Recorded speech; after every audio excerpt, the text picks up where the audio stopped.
Hey guys, I'm Mark Miller, and today I have some quick tips everyone should know on Lightroom. So whether you're brand new to Lightroom or you've been using it for a while now, I should have something for you. Now these are some tips that I wish I had known a lot sooner because they really sped up and improved my post-processing once I found out about them. So let's dive in.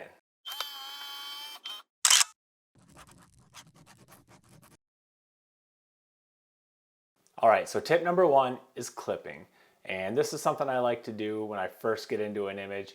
It's a quick way to find out if you have any problem areas. When you open up your image and you start the develop module, the first thing I like to do is hit the J key. And what that does is it turns on your highlights and your shadows indicator so that way you can see if you're losing any detail in either of those areas. The red is going to be your highlights and the blue is going to be your shadows, and that's where you're losing detail. So all you have to do from there is you can bring down your highlights until some of that red goes away, and you can bring up your shadows until the blues start to go. You can also use your exposure to adjust that as well. But that's a quick and easy way to find out if you have any problem areas in your image, and you can get rid of those right from the beginning. So tip number two is Radial Filters, and I really love this tool. It's a great way to isolate or draw attention to something in your image. Now in this image here, I've got a picture of waterfall coming over the cliff with a lot of trees and branches, but it's pretty bright overall. Nothing really draws your eye to the subject. But if you come up and grab this radial tool, and drag it out, and you can make it kind of oval or circle shape that you want. Put it around the subject that you want to isolate, and I'm going to select the exposure and I'm going to bring it down, and you can see it's bringing down exposure on everything around the waterfall itself. So just like that, we took this image, it basically creates a vignette around the waterfall. It draws the attention in, it brings down the highlights and the overexposure on the leaves. So it's a much more pleasing image just by making one little simple adjustment there. And that's a radial filter. So tip number three is straighten up. And there's nothing I hate more than seeing a crooked horizon in an image. No matter my best efforts, I always end up bringing home a few pictures that have a crooked horizon.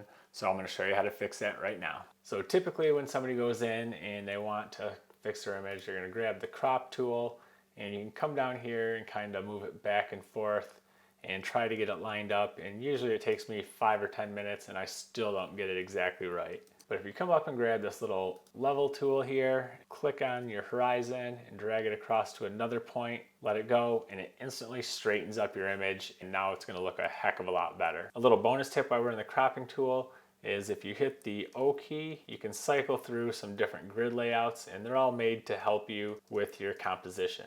I typically like to use the rule of thirds. I'm going to leave that one on, drag down the sky a little bit, and come in from the side, just shorten it up. And the reason I'm doing that is because I typically don't like to leave my subject dead center in the image, so I brought down the sky a little bit to kind of move it up toward the upper third. So tip number four is graduated filters, and I love using these. The main thing I like to use it for is the sky, to kind of bring out the clouds and make it pop a little bit. So what you do is you come up and grab this little rectangle here, and you click on your image and just drag it down. And I'm going to bump the clarity up a little bit, maybe add a little bit of contrast, bring down the highlights, and maybe add just a little bit of blue with the temperature slider. And you can see right there the sky looks a lot better. The clouds start to stand out a little bit more. If you go ahead and hit your O key, you'll notice your mask overlay that it's actually affecting part of my subject here, the rocks. And I don't want that effect to be on them. So another quick tool is you grab the brush and then click erase. You can come down on your image. You are able to erase any part of the graduated filter that you did not want. So it's a great way to refine the effect of the graduated filter that you threw on. And a lot of times I don't want to increase the clarity on my subject. I just want to do it on the sky to isolate the clouds. So this is how I do that. You can see now we've only affected the sky. So tip number five, I call brushing up. And the brush tool is a great way to do some local adjustments on your image. And I've got a few tips to make it even better. All right, so I'm going to grab my brush tool here, and I'm going to go to exposure, and I'm going to actually add a little bit of texture, and I'm going to go ahead and paint the rocks here to brighten those up a little bit, add a little detail with the texture. You can see it's brightening up there, but when I go ahead and hit the O key to show my mask, you can see that I'm pretty sloppy. I've gone outside the lines, I'm up in the trees and the water, and I've got a way to make that a lot more accurate for you. So let's delete that. And then if you come down and select Auto Mask and you start painting, the brush is going to do its best to stay within the lines of what you're coloring. And what it's looking for is the similar tone to what you're painting with the plus sign, so it's not going to let it leak out. It's not perfect, but it does a lot better job and keeps your brushing a lot more accurate. Little bonus tip, if you hit the shift key and your O button, you can cycle through 4 different colors for your mask. You can either change it for personal preference, or if the color isn't working for the actual image you're working on, you can change it to make it a little bit more visible. So tip number 6 is double click, and this is just a quick way to reset your sliders if you don't like what you've done. So let's say we're going to come in here and bring down the highlights, bump up the contrast a little bit. Maybe we're going to add a little bit of saturation, and you can see right there it's made it really yellow in here, and maybe I don't want that. So instead of trying to slide this back and land it on 0 or a certain spot, all you have to do is double click on the word and it resets it back to 0 for you. Quick, simple way to bring back your sliders to the 0 spot whenever you're not happy with what you've done. All right, so tip number 7 is color, and this is a quick and fun way to change the color of any part of your image whenever you want to. So this will work with your brush tool, your graduated filter, or your radial filter. Pretty much anywhere that you select, you can do this. I'm gonna go ahead and take the radial filter, and I'm gonna drag it out down here on the water. And if I hit my O key, you can see this is actually gonna do everything except the water right now. So if you come over and click invert, now we're only affecting the area within inside our radial filter. So I'm going to turn off the mask. And if you come over and check this little box with an X on it, you get a color picker. You can basically select any color that you want to. So I'm going to come in and add a little bit of an aqua tealy green to make this look a little bit more Caribbean, kind of like the ocean. You can see right away it's changed the color and look of the water. And I'm going to bring down the exposure just a little bit. The saturation of tags is a little bit too strong, but you get the idea. You can do this on any part of your image at any time.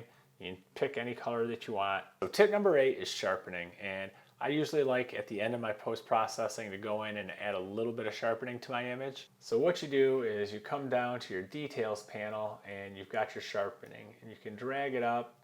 Usually you don't want to go too strong. I like to go around 35 personally. And here's the tip. If you hold down the Alt or Option key for Mac and slide your masking key over, you can see anywhere that it's white is what's going to be sharpened.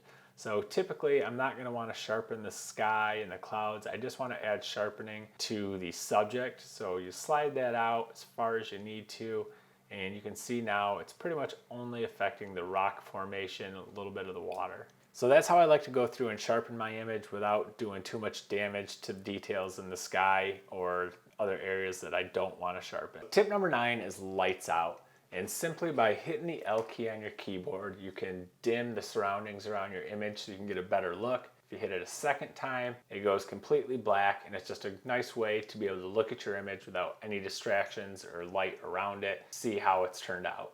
You hit it a third time, it brings you back to your normal screen. That brings us to tip number 10, and it's before and after. And this is a really quick and simple tool.